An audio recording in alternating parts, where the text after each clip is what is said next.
Cela ne vous aura pas échappé, cette année, on commémore en France le cinquantenaire de mai 68.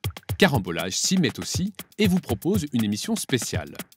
Commençons avec notre journaliste Thomas Arms qui nous raconte l'histoire d'un objet essentiel de cet épisode mouvementé.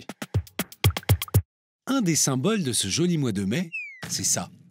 Un cube en grès mesurant entre 10 et 12 cm de chaque côté qui pèse jusqu'à 4 kg.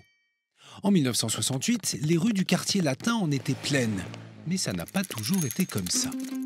Au Moyen-Âge, les rues de Paris sont en terre battue, généralement boueuses et en forme de V, pour évacuer les déchets, la pluie et les eaux usées jetées par les fenêtres.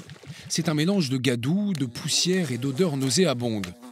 Vers 1184, le roi Philippe Auguste, qui a l'odorat fin, décide d'assainir la chaussée et de faire poser des pavés sur le modèle des voies romaines avec ses larges et épaisses dalles rectangulaires. Le tout est aligné sur les axes les plus fréquentés avec d'autres pierres dures comme un puzzle. Dès 1300 et quelques, ces gros pavés sont remplacés par des plus petits, qui sont moins lourds, donc plus faciles à transporter et à remplacer. Paris est alors la toute première ville à se doter de pavage. Les cités allemandes ne s'y mettront qu'au XVe siècle. L'inconvénient de ces pavés, c'est leur irrégularité.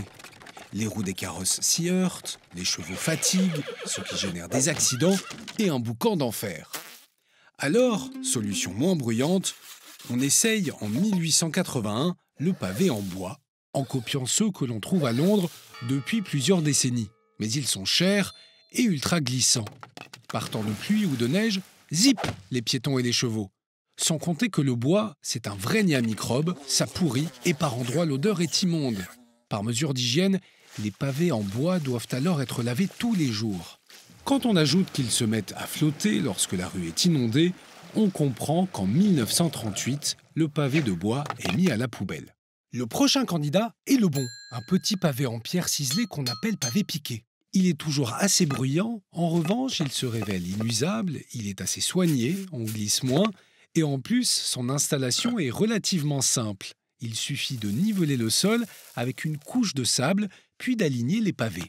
Et c'est ce pavé-là qui, le 3 mai 1968, entre dans l'histoire. La police essaye d'évacuer la Sorbonne, en pleine ébullition contestataire.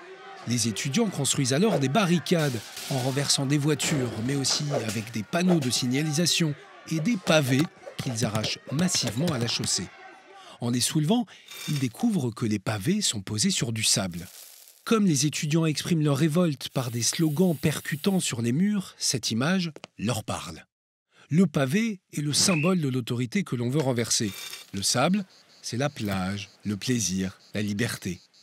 La phrase « Sous les pavés la plage » fait mouche. Elle est peinte une centaine de fois sur les murs parisiens et fait depuis partie des mythologies de la révolte. Pendant tout le mois de mai, les pavés volent. Les affrontements entre la police et les étudiants font des centaines de blessés. En 1976, la figure de la contestation, l'allemand Daniel Cohn-Bendit, expulsé de France fin mai 68, traduit « Sous les pavés la plage » en « Pflasterstrand ». Et il en fait le titre de son magazine politico-culturel anarchiste qu'il lance à Francfort. Aujourd'hui, les pavés parisiens sont systématiquement remplacés par de l'asphalte. Ainsi, chaque année, 10 000 tonnes de pierres cubiques sont enlevées à Paris lors des chantiers de voirie et revendues en majorité à des constructeurs immobiliers. Mais si vous êtes nostalgique, ce pavé, vous pouvez encore l'acheter. Il vous en coûtera entre 60 et 80 € chez les marchands de souvenirs.